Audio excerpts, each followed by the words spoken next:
most poignant thing was a vendor's cart with food still on it, where he had been shot down. 9 people went out on that beautiful Saturday evening, early Sunday morning. 9 people who did not come home. They left their families, they left their friends grieving a loss that is really impossible to comprehend. That night, Sunday night, Fran and I went back to the Oregon District in Dayton to attend a prayer vigil.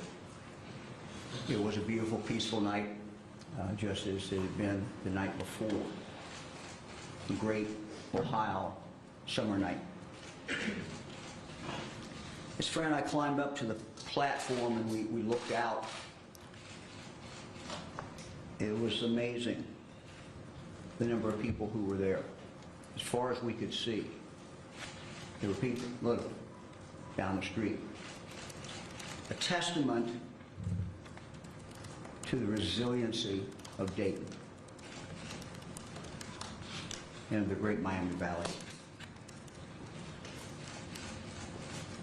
Some in the crowd were angry. In fact, I'm sure everybody was angry, because I tell you, Fran and I were angry, and we are angry. And they should be angry. I understand that anger. For it's impossible to make sense out of what is senseless.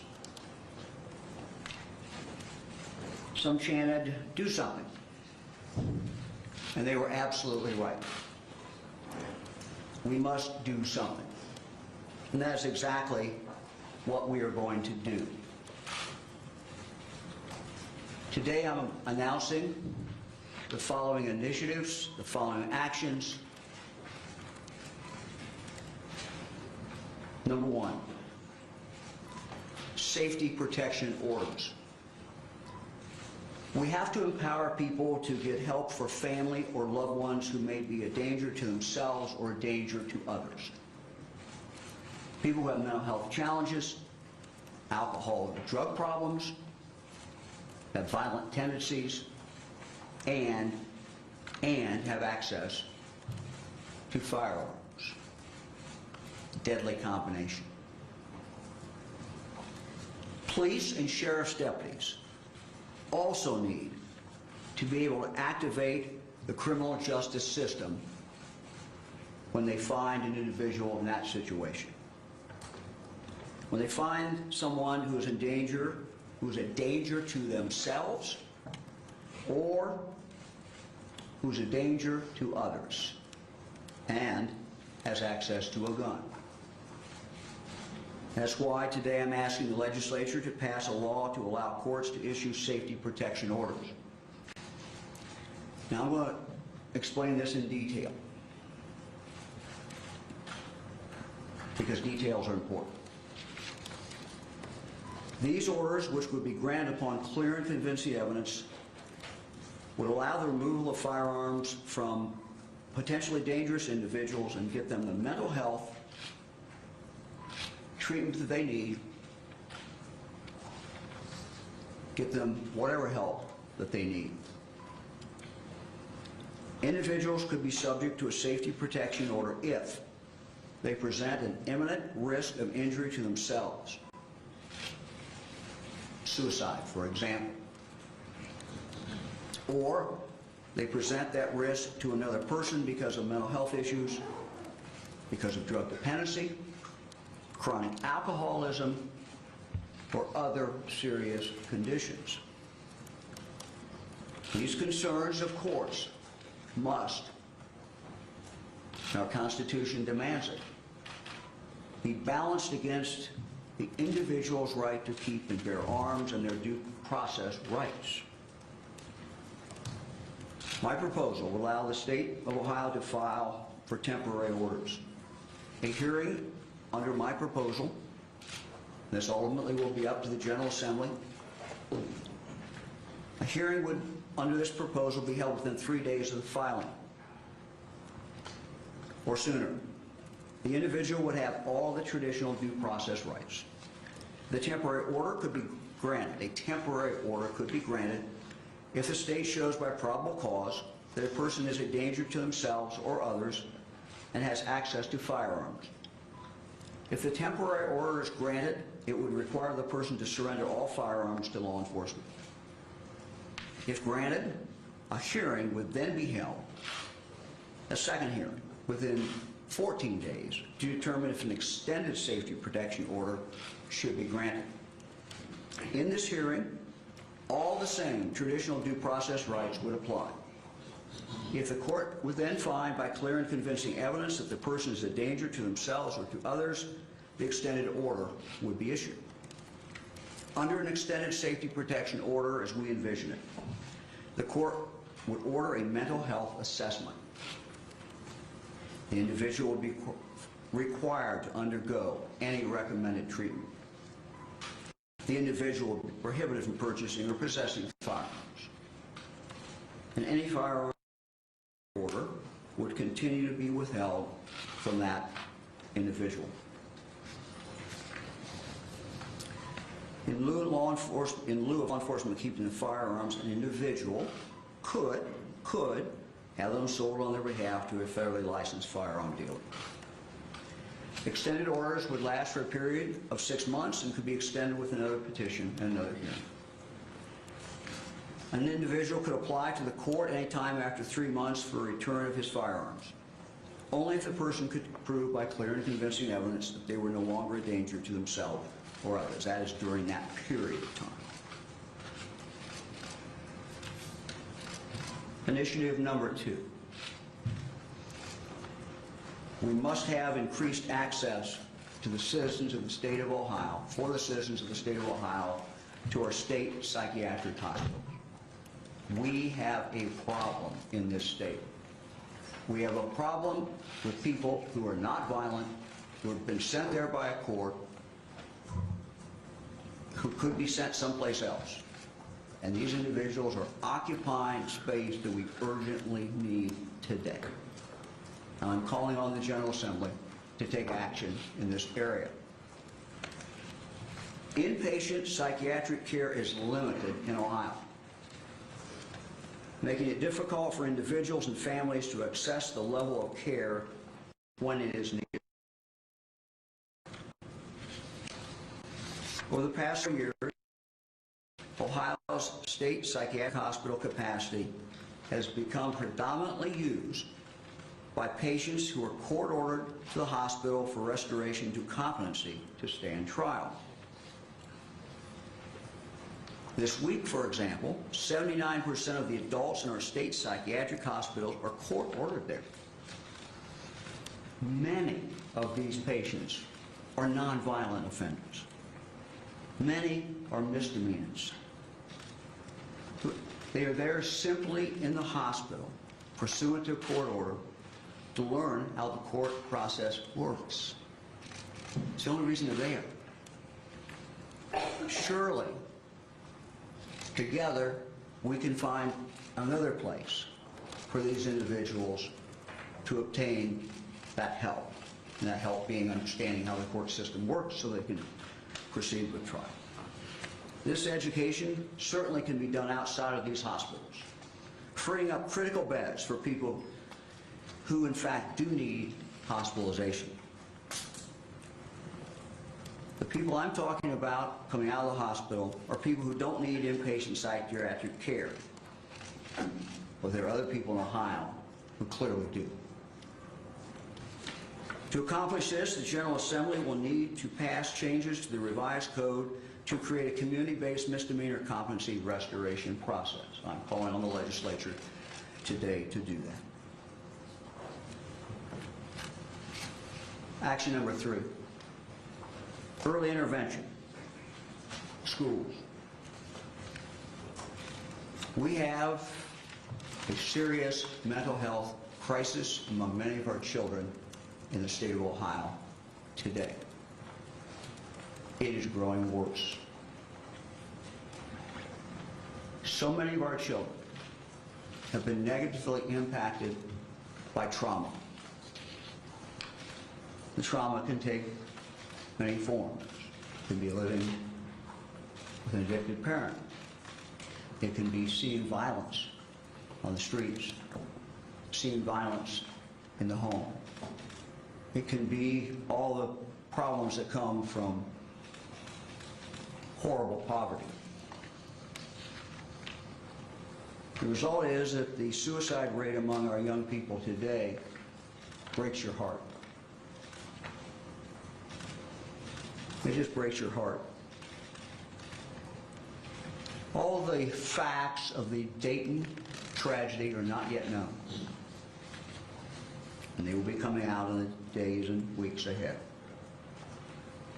But it is clear that the assailant, while in high school, clearly exhibited antisocial behaviors that should have alerted anyone who knew about them that there was a problem, a serious problem with this high school student.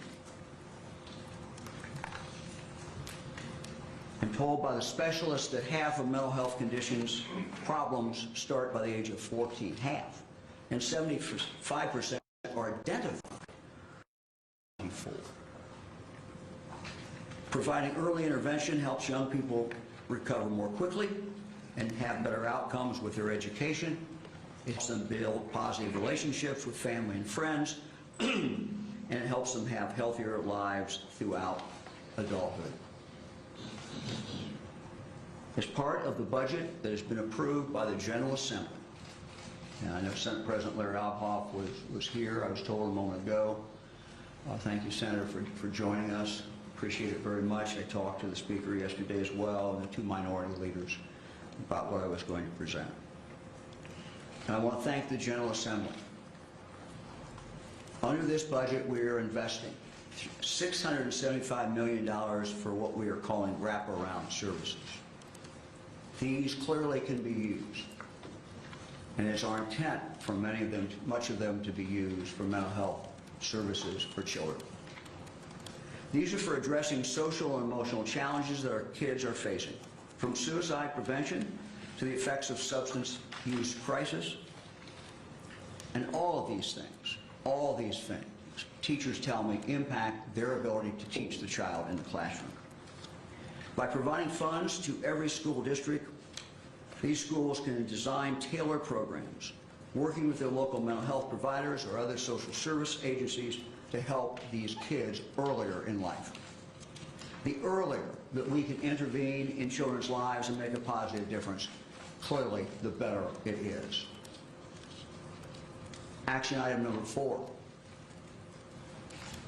We're also increasing access under this budget, and again I thank the General Assembly, to behavioral health professionals in our schools with $15 million in Medicaid funding to provide telehealth and mental health services to students so that no matter where a child lives in the state of Ohio, no matter how remote it is, they have access to high-quality mental health care.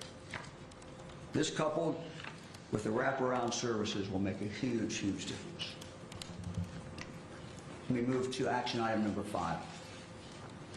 Communities know their kids the best. The Ohio Department of Mental Health and Addiction Services will be working in a more concentrated effort. We'll be working with communities to increase knowledge of risk factors to help parents identify when their child is showing signs of a mental illness. The Ohio Department of Mental Health and Addiction Services will also share screening tools with clinicians, help connect to community-based services, and link parents, families, and schools with proven supports and strategies to manage wellness over the child's lifetime. Item number 6, background checks. I'm asking the General Assembly to pass a law that requires background checks for all firearm sales in the state of Ohio, with the exception for gifts between family members and certain other limited uses.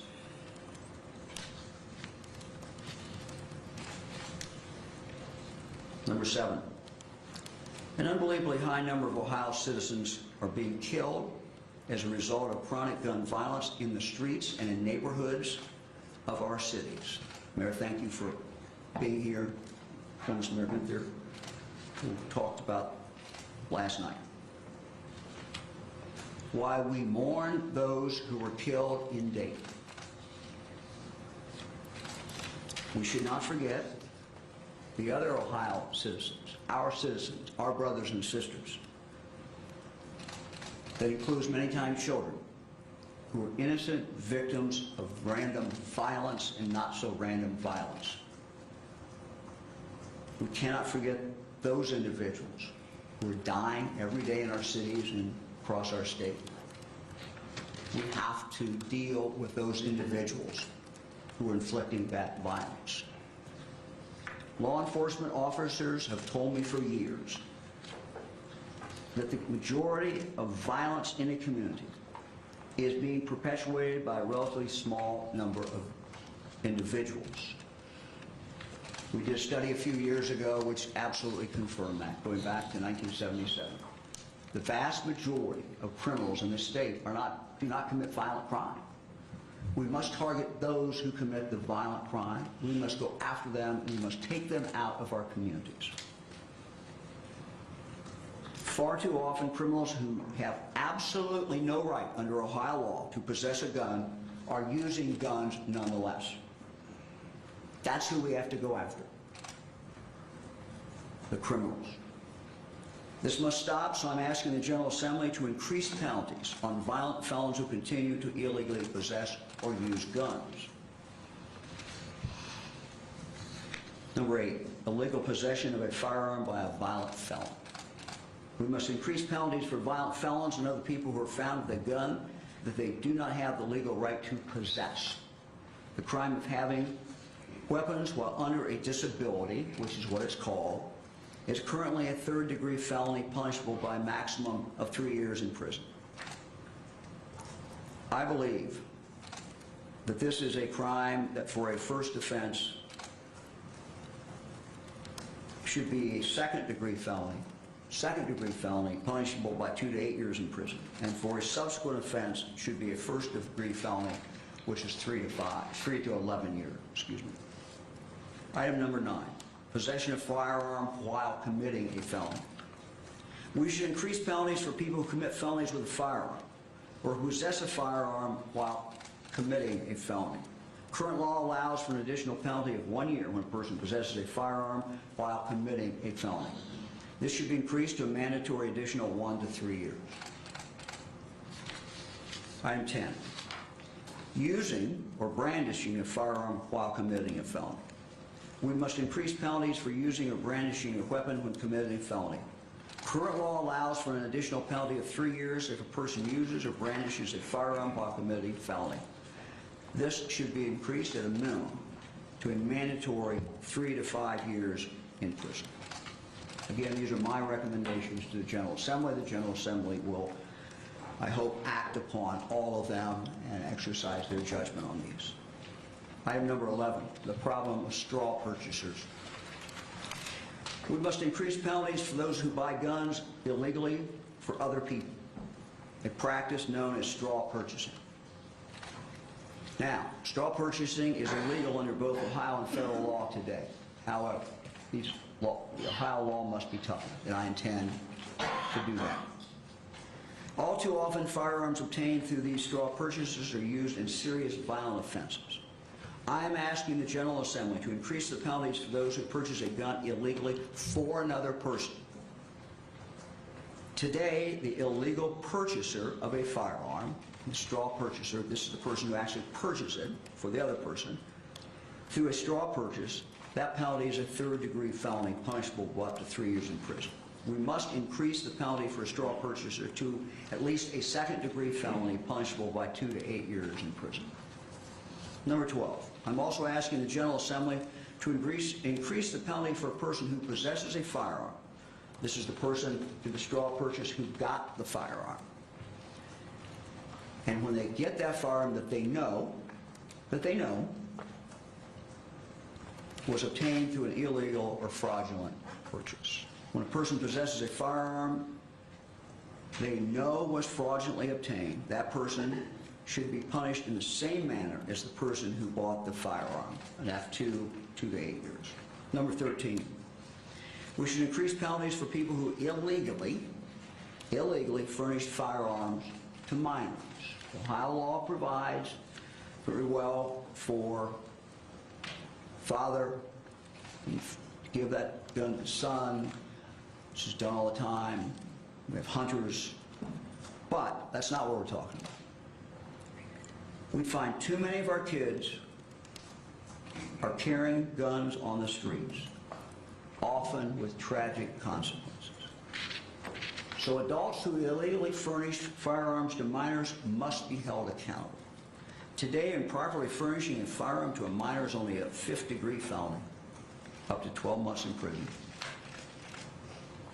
I'm asking the General Assembly to make the crime at least a 3rd-degree felony, punishable by up to 3 years in prison. Action item 14, school tip line. We are expanding our school safety tip lines, where kids and adults can call or text anonymously with tips about potential school violence.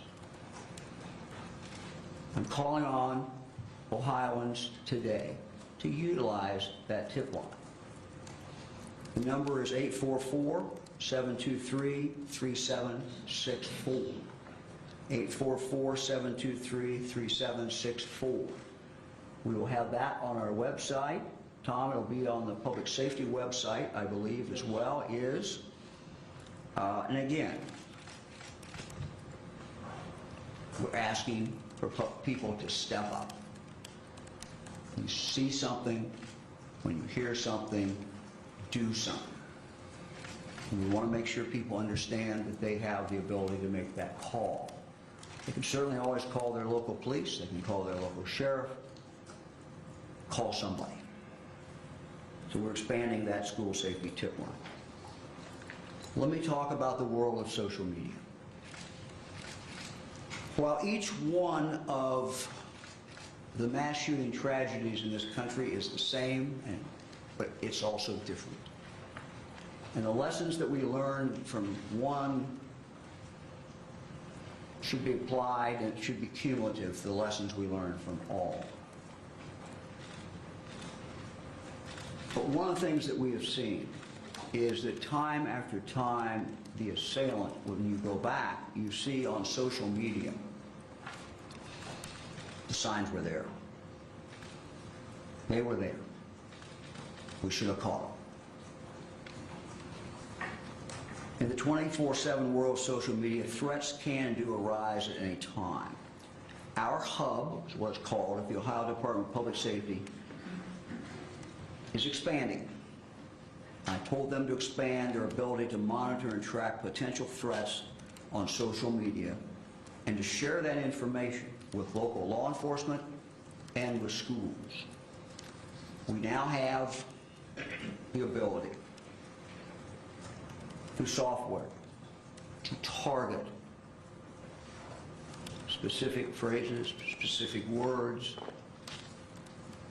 This is not that we're monitoring everybody's social media, but we're looking for that sign from that violent offender that might save a life or 10 lives.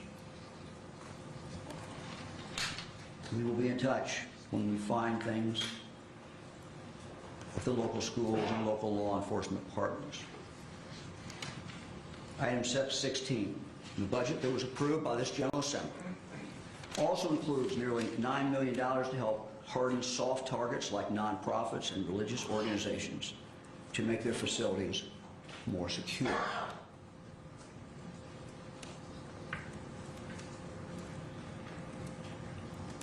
We are seeing too much hate, and we're seeing hate targeted at religious groups, and that is wrong. This action the General Assembly took is to help them prepare, help them avoid tragedy. Item 17, working closely with Sandy Hook Promise, Ohio schools are now implementing Know the Signs Safety Assessment Intervention Program across the state. The Know the Signs Safety Assessment Intervention Program. This program equips school staff with knowledge and skills to identify potential threats of violent action and to take steps to intervene. Currently, there are 23 training dates already scheduled. Again, I would appeal to our schools who've not had that training. Go out, take advantage of that. Take advantage of that training. I know also that the Attorney General has additional training in other areas that could be helpful for schools. Our state is heartbroken.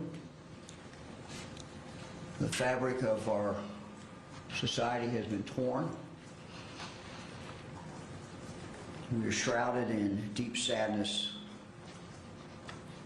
at the needless loss of lives that occurred in Dayton.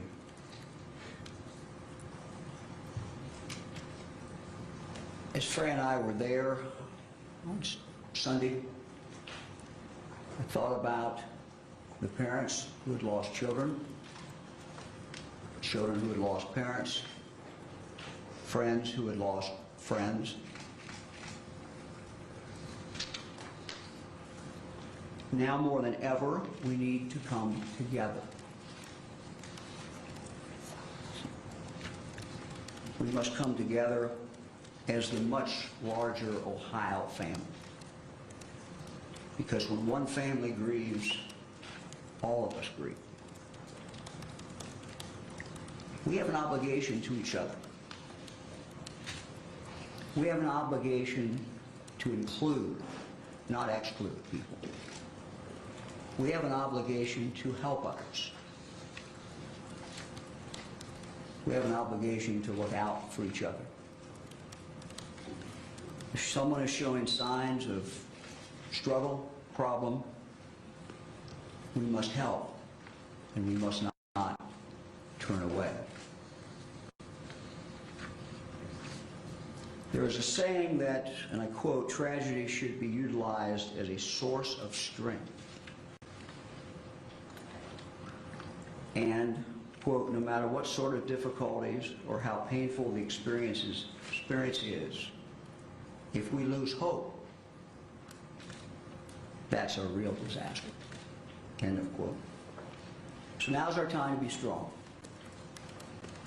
Now's our time as a state to come together.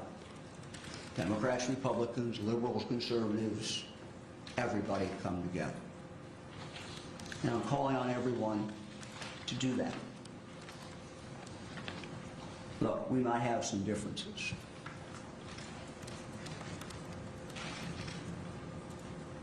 We should never forget that what holds us together as Americans, as Ohioans, is so much greater than any differences. Look, we can do this. We can do the things that I outlined today. We will do them. We can do meaningful things to protect lives. It won't be easy, and although it is dark now, the sun will shine again. As we find the grace and the glory in each new sunrise and the hope of each new day. I believe in this state. I believe in its people. We can come together. We can come together to do these things to save lives.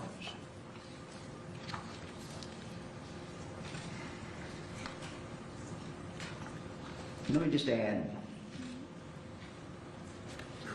there's no magic about these proposals. There's no guarantees in life. If we do these, there's going to be violence someplace in the country. Well, we know there's going to be some violence. It's the world we live in, we understand. But I can tell you this. If we do these things, it will matter. If we do these things, it will make us safer. Each one of these by themselves is not going to solve all the problems. But I believe in my heart that each and every one of them will help.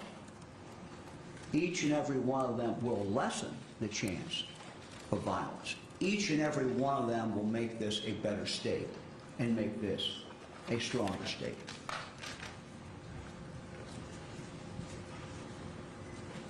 The work that we have ahead of us, though, is not just in these proposals.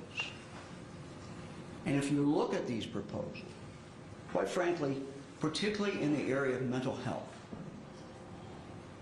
where we have a crisis, it's going to be the day-to-day slog, the day-to-day work that is going to make the difference.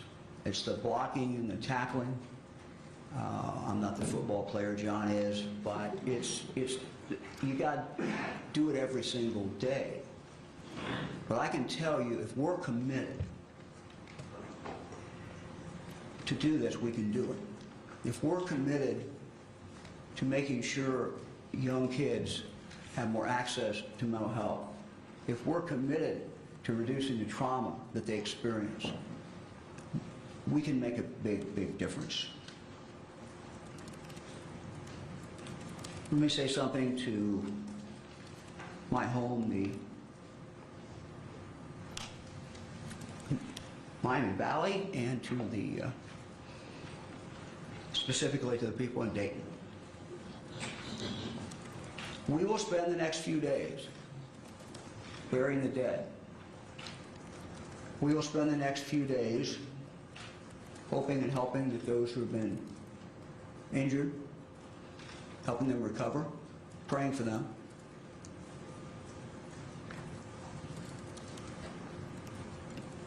But the people of Dayton and the people of Miami Valley are resilient.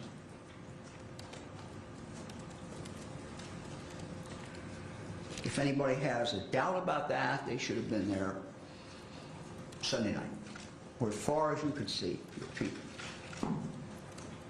people holding up candles, people going to the scene of the crime and saying, we will not be intimidated. Dayton is a great city. It's a city, as we all know, with a great history. It's a city with a great future. So many great things going on. The mayor and I have talked about this a lot. She and I are both very optimistic about the future of Dayton. Its people are resilient, as we've already seen. So for the people of Dayton, there are better days ahead. For the people of Miami Valley, there are better days ahead. Some will come up. There will be opportunities in the future. We will always remember those who died. We will always be scarred by that. But we will do what Ohioans have always done, and that is push forward. I'm more happy to respond to any questions from the meeting. For you unveiling this package of proposals absent the shooting that occurred on Sunday? Well, the things that I've just outlined, they were all in some process. But look, we're all human. Tragedy focuses youth, and you know, it was time to get them out. The first item that I mentioned is an item that we've been working on for months. We were that close to getting it done, that close last 2 days. John drove it home and we got it done. So, you know, it's what I hope, you know, what you hope comes out of this is a renewed energy, a renewed sense that we need to tackle these problems. Some of them we're already tackling.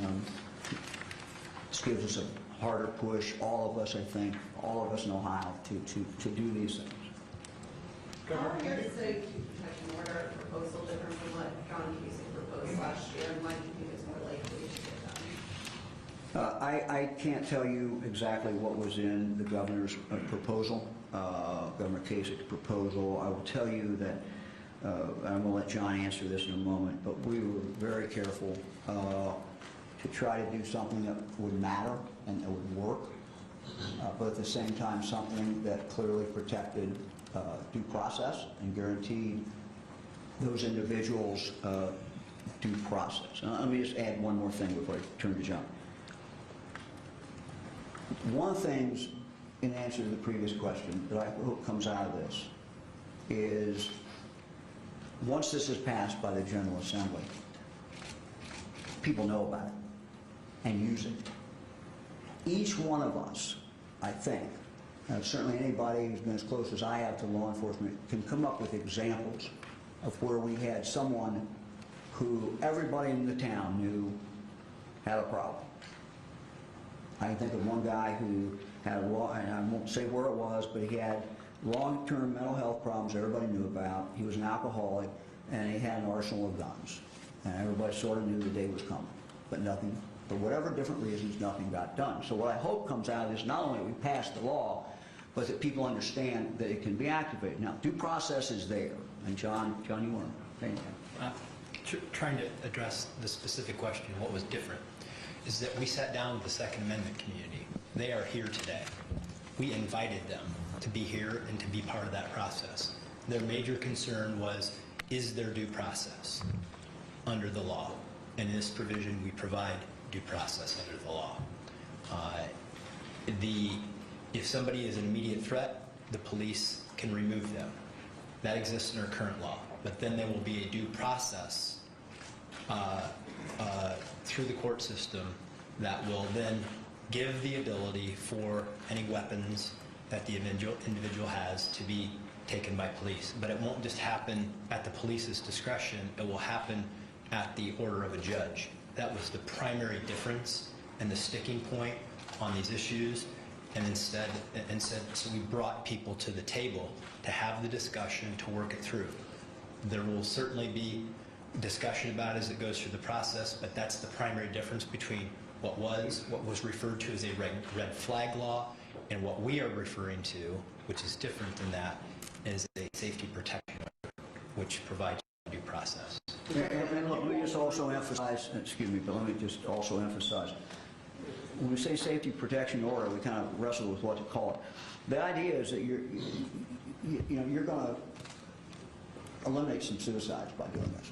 I mean, you're going to help. So it's the public, and it's also the individual. Sometimes these people are their own worst enemy, and it's just the way it is.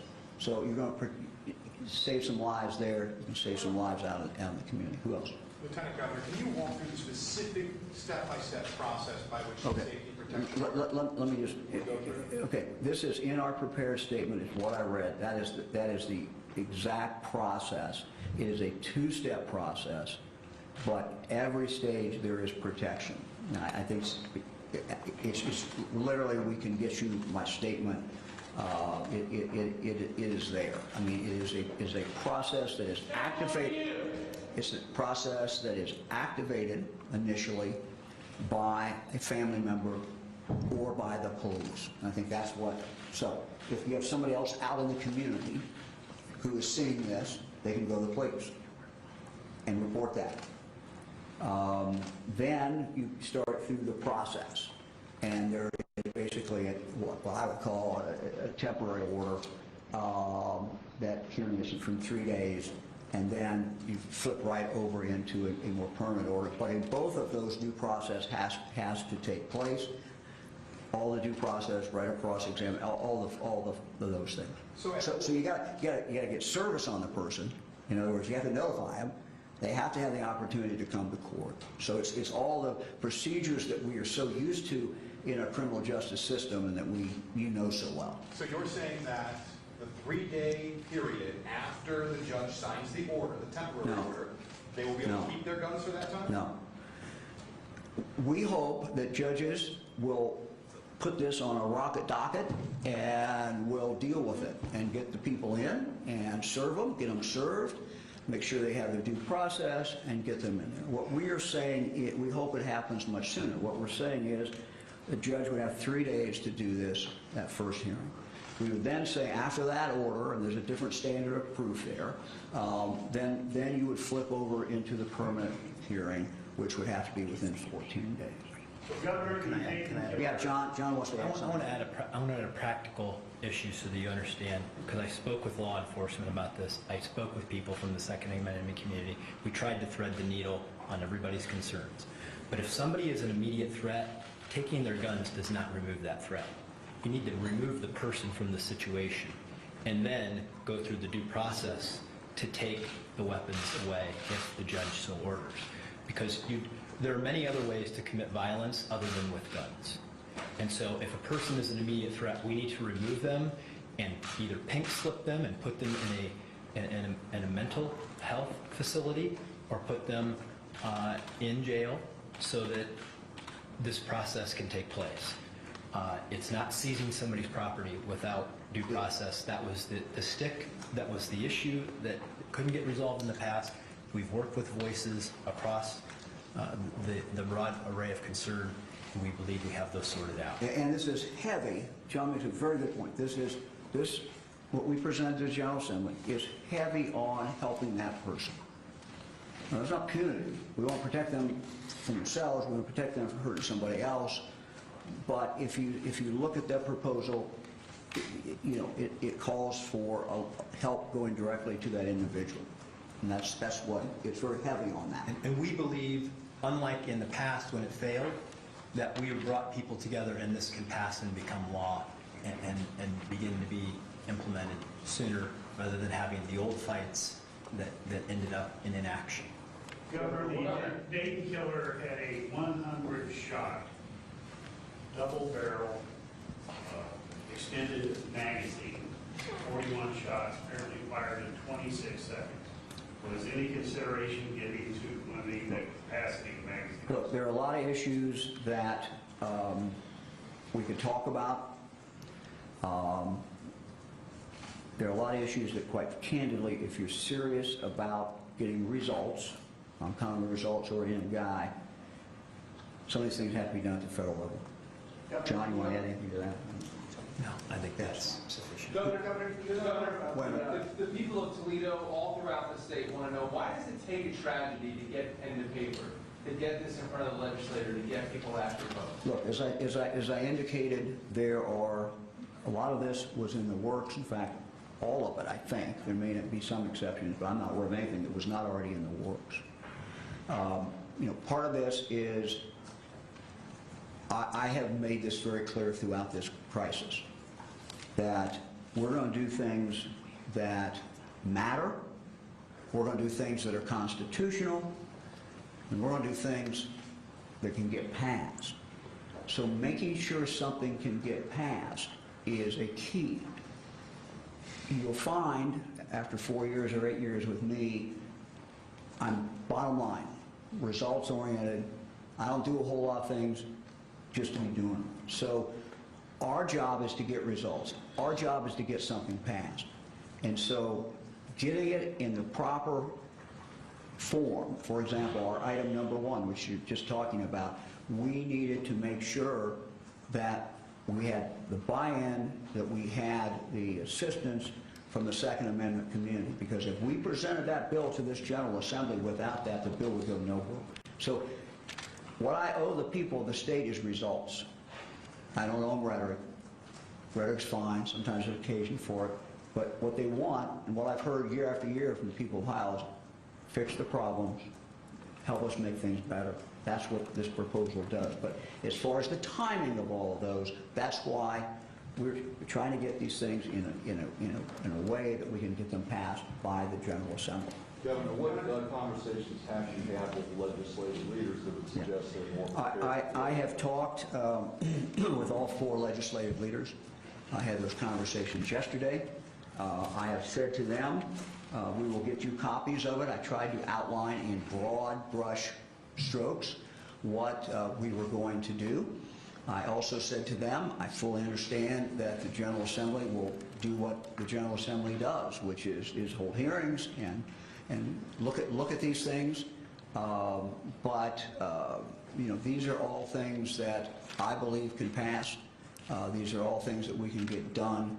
These are all things that will make a difference. These are all things that are constitutional. And it was great. It was great that Larry Obhoff, that was a great sign that Senator Obhoff, I know he had to go, but he was here, and that was a big sign. And I talked to all four of the leaders. So. Governor, could you talk more about what social media monitoring by the state is like now compared to what you were calling for? We started this. Tom, can you come up? Tom Stickler, because I want to get the chronology correct. This is not brand new, but it's going up like that. So you want to talk about, when I was Attorney General, we started talking about it. Yeah, we did. Thank you. Tom Stickrat, Director of Public Safety, and we did start talking about this with Attorney General DeWine and working on some of these things at the Bureau of Criminal Investigation. I would say the difference is we're now being proactive rather than reactive. We've probably historically been reactive with social media. After an event, we go back and take a look at what we can find out. What we're trying to do now is be more on the front end of the prevention side of it. Again, not the NSA looking at every social media, but looking at those keywords and phrases, using software, technologies, and trained staff to be on the front end of these situations. So to be clear, if I'm sending a Facebook message and it has one of those keywords, will it come up? Will there be a signal by the state that is picked up? There could be, yes. And look, this is, anybody can do this. So, you know, we worry about, correctly, worrying about the government, state doing it. But when someone puts that out, and what we're seeing time after time after time is there were warnings. With this, you know, you see social, almost in every case you're seeing warnings on the internet, something they're putting up, posting. When you drill down, you see them go back to this young man. It's usually a young man. You see what he was saying in high school. You see social alienation. You see writing things. I mean, there was one case a few years ago, tragic case, where, you know, a person in high school, I believe it was high school, had written "someone must die" on the top of their page. Well, you know, teacher said, well, that's not good. But look, these are signs, and this is, we need to look at this as a package. We need to look at all the different things, because part of this, as I pointed out, we had already started down this pathway. There's $675 million. When we asked this legislature to give us wraparound services, it was in direct result of what we have been seeing time and time again, that we're having children traumatized and they're having mental health problems, and we've got to deal with those mental health problems. So a lot of this was moving forward, but you have to look at it, I think, holistically in how we help kids every single day. In some cases, we're going to be able to identify a kid who's suicidal.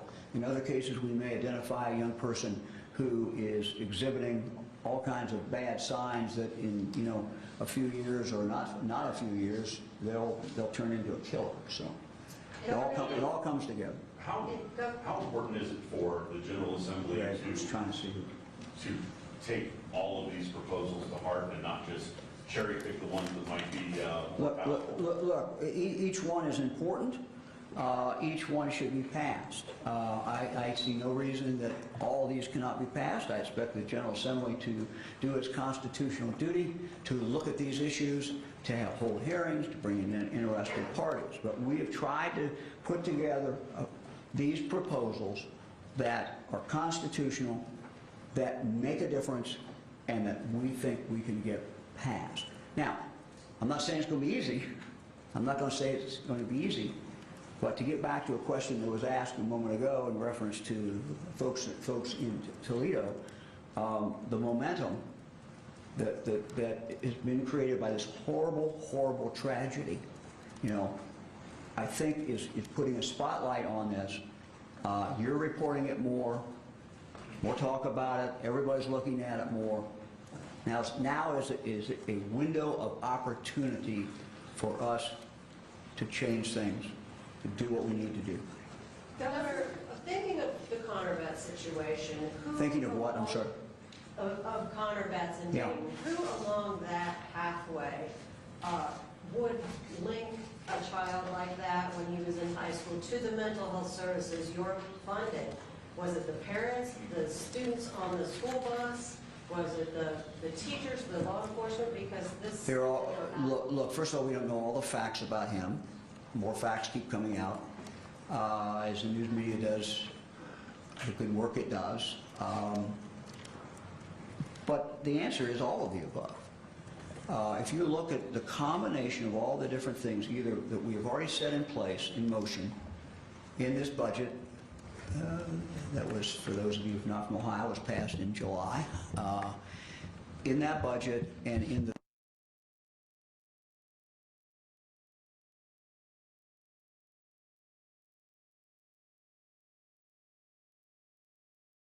do something with it.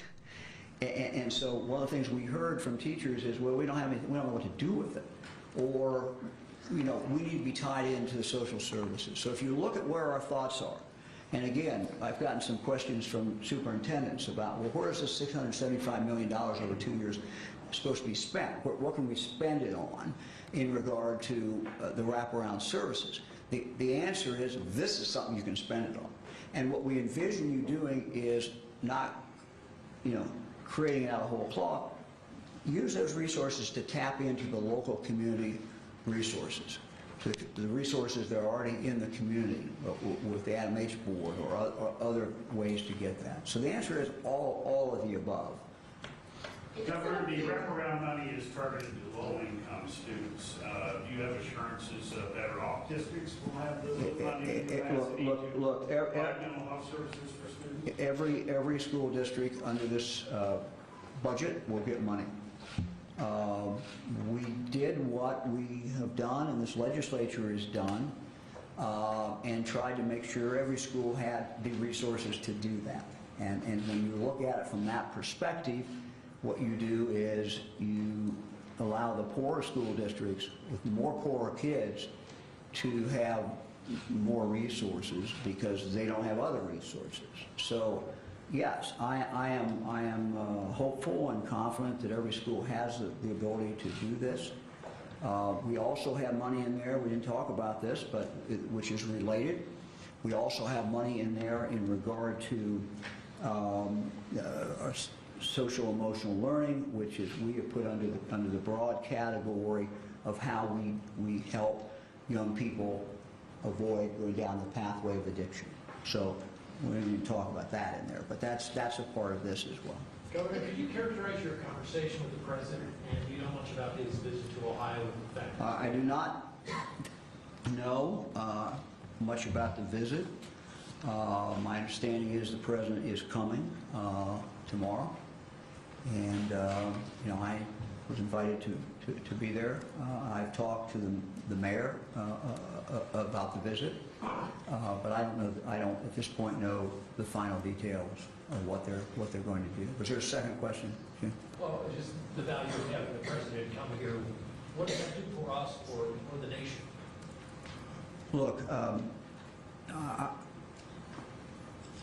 I think it's always appropriate for a governor, a president, to go where there's sorrow, to go where people are hurting. My understanding of the visit is that's what it's focused on. Being here, saying I'm sorry it happened. I grieve for you. That's part of what life is about, and I think that when a president can do that, it's a good thing, and I think it's part of the responsibility of the governor. The governor says, when I go, I say, look, I represent the people of Ohio. People are grieving all over Ohio for you.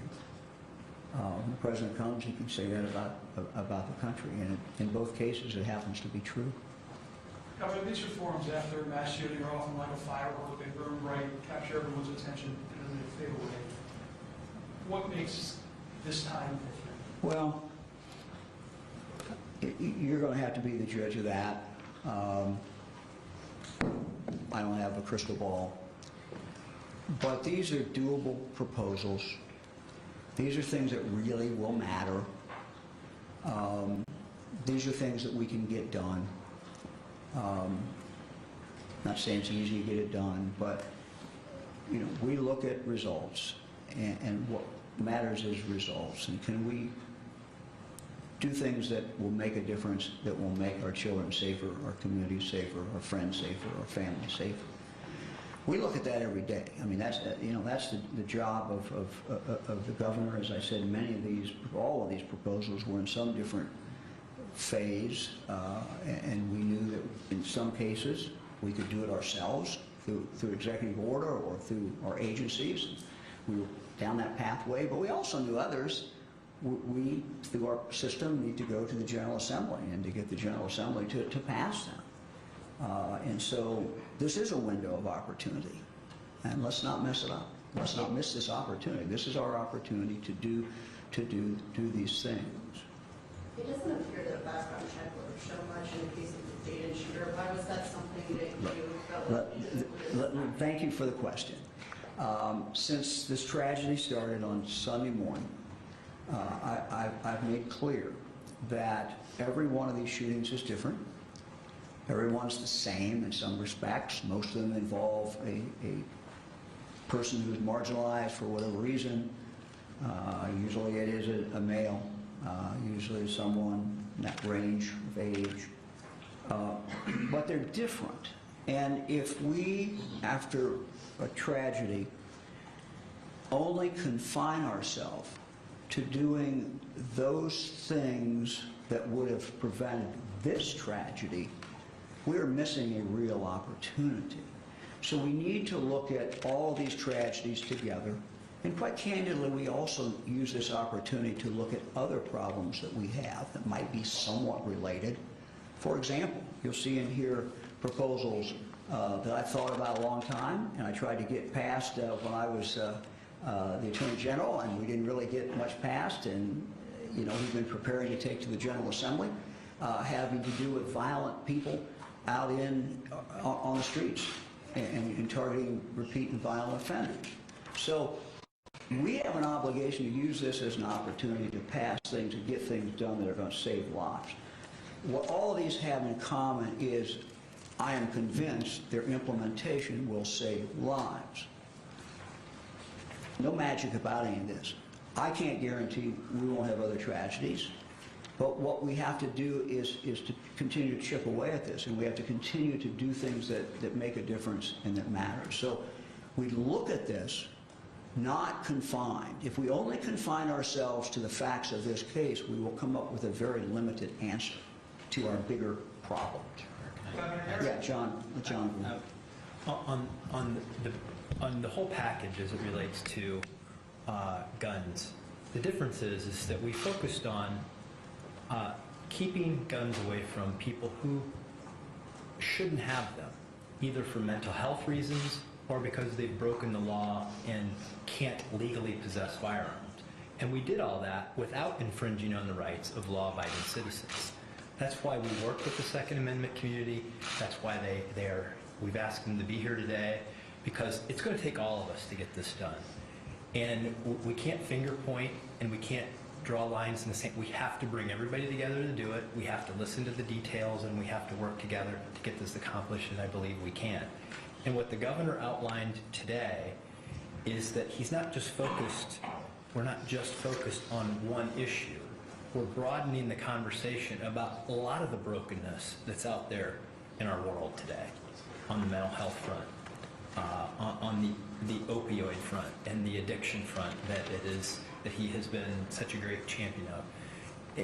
Suicides.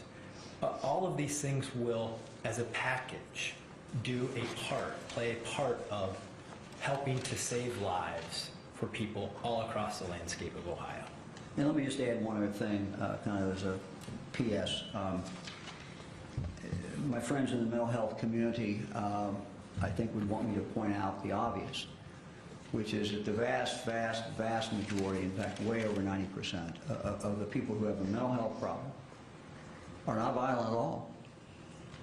And so, we need to understand that. Even people with severe mental health problems, well over 90% of them are not violent at all. So, we have to have a lot of different things coming together. For example, before our item number 1 comes together. But part of our challenge is stigmatizing those with a mental health illness.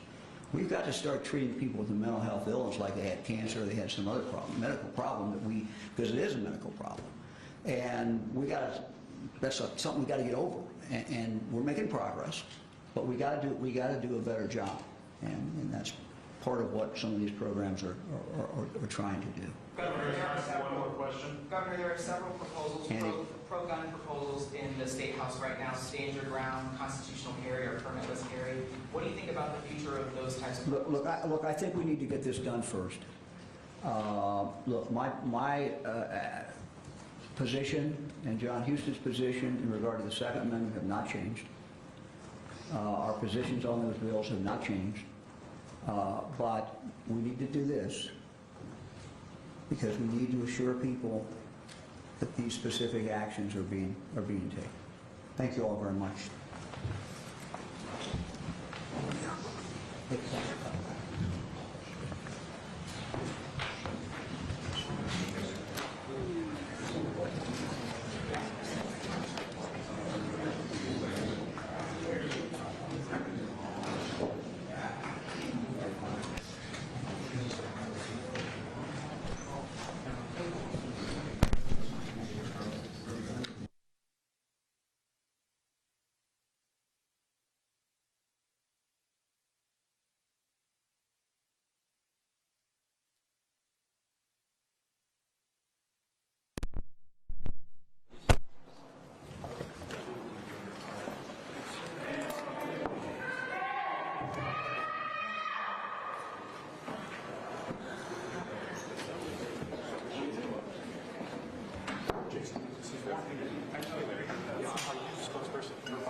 Care enough about what they went through that they can come forward and share their story and rather be re-victimized by it and reliving through that awful period that affected so much of their life that they can begin the healing process. That society cares now enough about what happened to them that we as a group can start to change things and make sure that the next generation of kids does not have to suffer the way that they did. So thank you all very much for being here, for reporting on this, and to all of our clients, not only for coming forward, but being so vocal in your support of this event right now and the willingness to share your stories. It's unbelievable, so thank you. As we've discussed back in January, we said, you know what?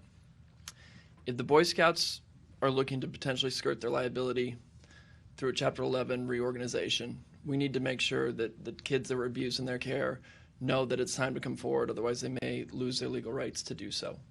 And we put together what I call a public service announcement. Essentially, it's a 60-second TV spot that says, you know what, if this happened to you, the time is now to come forward. And I want to play that for you all right now.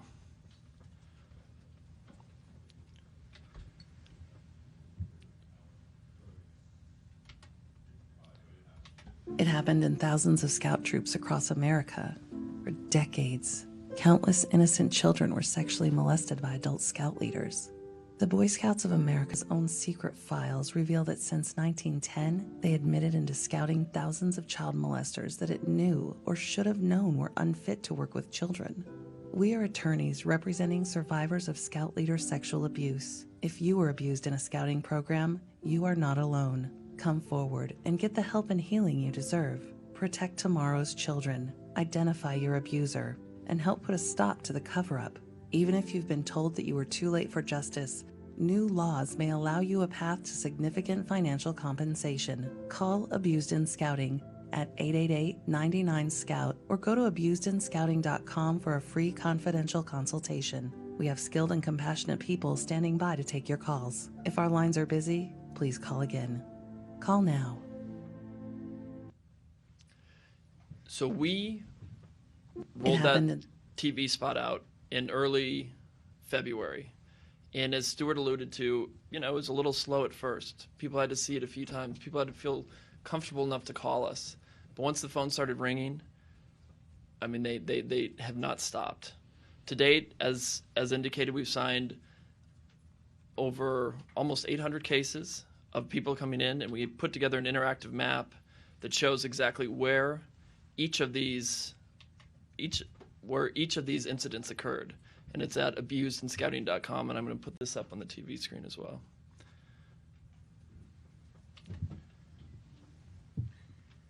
Andrew? Yes. Can you talk a little bit about the marketing itself and where we reached? Yeah, so when we started trying to buy, and again, here's an interactive map. You can tell how widespread this really is. And we've attached to each of these little pin drops the congressional representative that oversees that district. And so we would encourage anyone watching this, anyone that wants to make a change to what's happening to these kids all over the country, to call their congressional representative, to demand answers to stop this incredible pattern of abuse. But to our overall advertising, you know, we started trying to buy search terms on Google. Is there anybody out there searching for, you know, abuse and scouting? Is anybody doing that? And at the time, there was nobody. There was no search traffic related to these types of incidents. And so we started running TV commercials, and we started to buy just remnant airtime, unsold airtime on different networks across the country. And that started to work. We started to get phone calls in, and then the press started to pick up on what we were doing. And all of a sudden, we started to generate a lot of search traffic. People were looking, wait, was my scout leader who abused me accused? Is he on this map? And so we started to put these things together, and that's proved very successful in making sure we get out the word on where this abuse happened and encouraging people to come forward. So again, to all of our clients, thank you so much for stepping up. To everyone out there that this happened to, that you're unsure if you're willing to come forward, as Tim said, the time is now. We are going to change this organization. Not only this organization, we're going to change these institutions to make sure that this doesn't happen to the next generation of children. So please come forward and help put a stop to this abuse. Thank you, Andrew. And I just want to make one further comment. And we've talked about Congress being the oversight for this organization. And what can Congress do? Congress can hold hearings. Congress can call on victims to testify. Congress can make this issue a national issue like no other group of people, because Congress speaks to the American people when they desire to speak. And we call on them today to do what they can, to do what they should do, to make this issue a priority and to make this issue one that is progressing in the right way. So, and Stuart, if I could just interrupt, which I'm good at, not just Congress. If Congress won't act, prosecutors, attorney generals across the country, you've got jurisdiction. Step up, protect kids. Kids need you. You've got the power. You can convene grand juries. You can subpoena witnesses. You can subpoena evidence.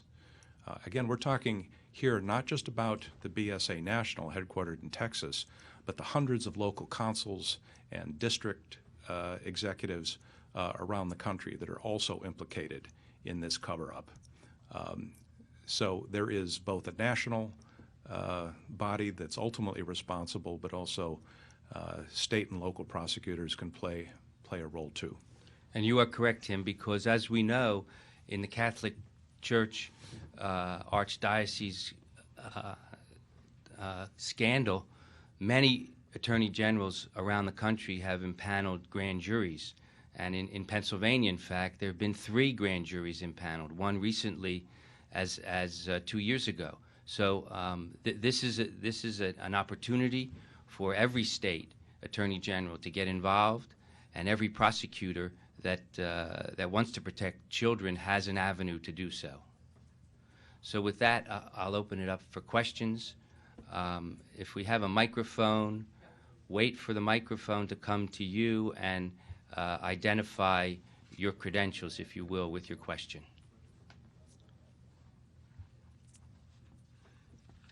Don't all come at once. I'm hoping to talk a little bit one-on-one after this. I'm Katherine Johnson with CBS News. I know that you say you aren't going to put the names of these roughly 350 alleged new abusers out there, but can you tell us a little bit about who these men are, who these scout leaders and assistant leaders are? Well, what they did for occupations, where they are in the country? Well, they're all over the country, and we don't particularly know what they did for occupations, but we're gathering that information. You know, they're anyone from teachers to professionals to law enforcement officers. There's all sorts of professions that they come from. There's not one area that is concentrated. And where are they? They're everywhere. They're everywhere that you can see on this map. And we are doing our due diligence, and we have a list that we will provide to the media so that they can you can do your due diligence as well. And a number of these have been investigated already by various news organizations, and the information is coming in, and the information is astounding. Any alleged abusers who are still scout leaders right now that you've identified? Tim, do you know? Yeah, well, here's the problem. We asked the Boy Scouts of America to help us identify these perpetrators and where they are, and let's cooperate to get them reported to local law enforcement. Well, we've just hit a stone wall with the Boy Scouts of America. It's just basically the same old, not our problem, you do it, in essence. The Boy Scouts of America have this list. So they know who they are. They have records dating back to the very beginning of every adult that's been registered in this organization. Your question is excellent. Directed to the Boy Scouts of America.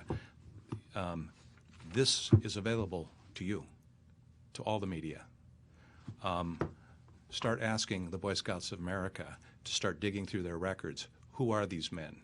What's their middle initial? What's their social security number? What's their last known place of residence?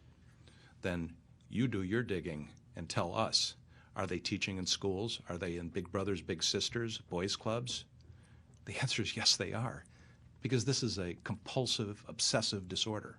They don't quit. They can only be stopped. So I wish that we could just publish this raw data to the public today, but there are constraints on us as lawyers, as there are constraints on you as a reporter. At some point, you can reveal their identity. And if anybody wants to know whether their abuser is on here, come to abusedandscouting.com and we'll answer your question.